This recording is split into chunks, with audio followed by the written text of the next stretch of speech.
أعتقد أن الذين نحبهم لا نعجب بهم، وإن الذين نعجب بهم لا نحبهم، وما أقل من نجمع لهم بين حبنا وإعجابنا.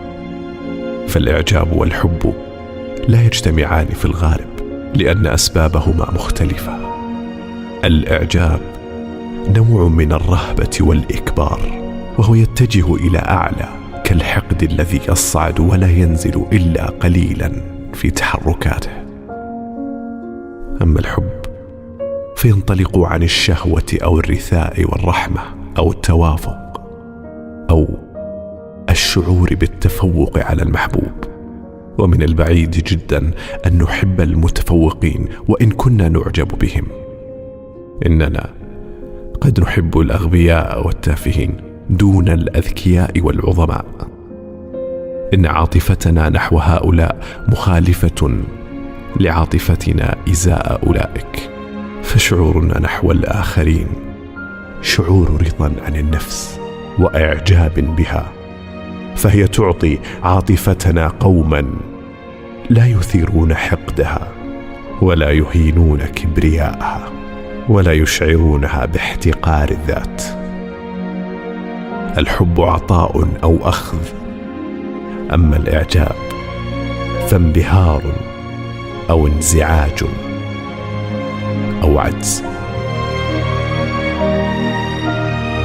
كان صديقي قد سمع عنك ثم عرفك معرفة لقاء وخبرة، وصديقي هذا يضع الكلمات في براعة لاعب الشطرنج وفي قانونية الصيدلي المثقل بالضمير.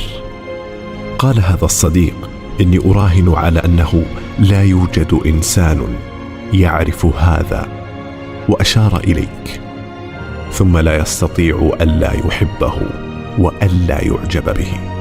من هذا الذي جمع بين حبنا وإعجابنا، بين ما لا يجتمعان؟ إن التضحية المثالية في التعريفات الأخلاقية هي أن تسير إلى ذاتك عبر الفرار منها، وهذا ما سماه فلاسفة اليونان بالأنانية الفاضلة. أما التضحية الخارقة فهي أن تفر من ذاتك إلى الآخرين دون أن تقصد الوصول إليها، أن تعطي نفسك ثم لا تشعر أنك تعطيها، أن ينطلق منك فيض الحياة بلا تدبير. هنالك قوم لا يجدون أنفسهم إلا في الآخرين، هم كالضوء لا يوجد ولا يسطع إلا منعكسا على غيره.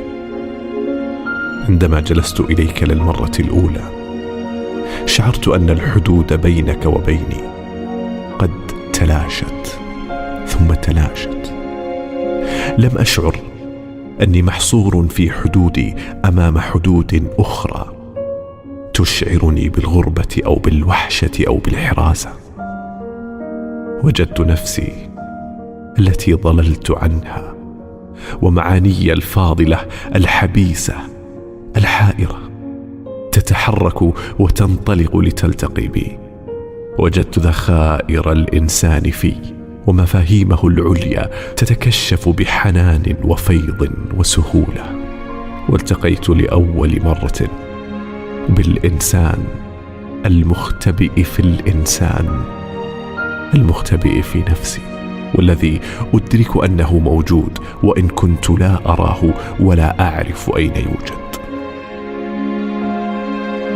ما من إنسان إلا ويمر التاريخ من خلال ذاته وخلال أخلاقه ومشاعره بكل ما فيه من أزمات ومحطات ومعارك. يوجد في كل إنسان متحف للتاريخ كامل يجمع كل أطواره ونقائصه. كل البشر يصب فيهم التاريخ متحدرا من أعالي الزمن.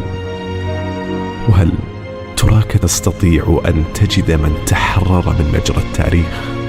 جميع الناس يحملون في حياتهم كل العقد والأحاسيس التاريخية الحرجة الأليمة التي تشوه سلوكهم ومشاعرهم وتفكيرهم.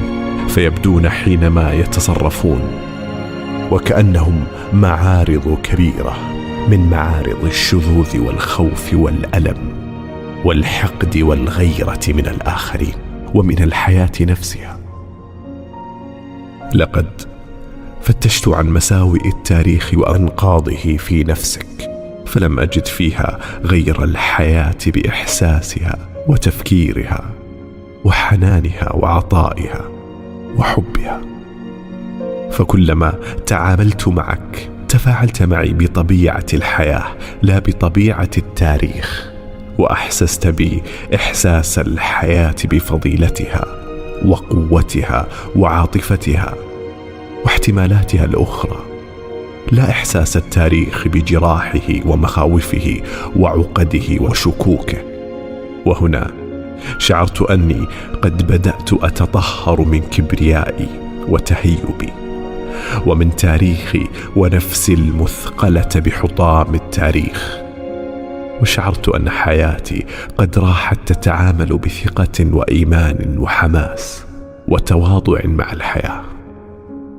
هنا أشعر أني قد غلبت، ولكن بلا ذل ولا هزيمة ولا أسف.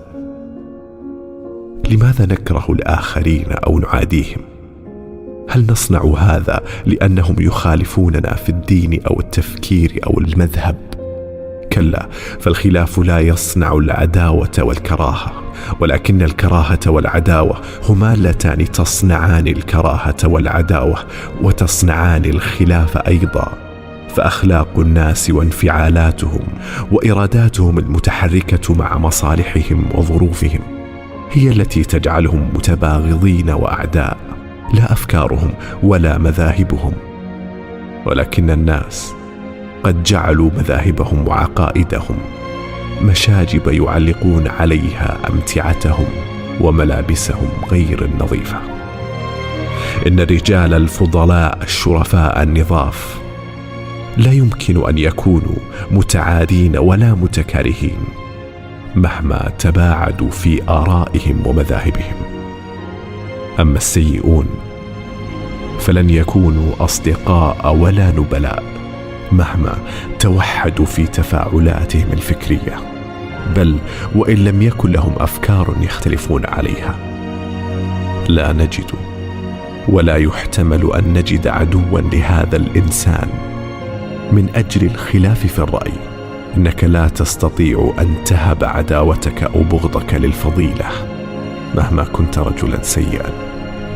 نعم، إنك قد تحارب الفضيلة وقد تدمرها لأنك تخشاها، ولكنك لن تكرهها أو تحتقرها.